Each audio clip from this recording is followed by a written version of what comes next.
My Accent Mentor 3.4. Speak the English the world understands. Rule number 2. Glide with you when a word ends in A and the next word begins in a vowel. Let's say these sentences in a posh accent. I want to see you and your family day in, day out. What do you want to say about the fallen London Bridge? The doctor and the surgeon want to check the guy in the hospital. The spectators want to stage a fight, but the police are not gonna allow it play out. We want to see if the pilot and the pay officers are gonna cooperate.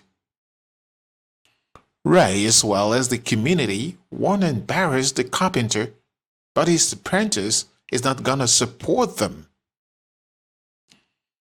The gray and white striped team want to win this match, but their opponents are gonna beat them silly. The way of life and mind don't want to agree. However, we're gonna do our best to make it work.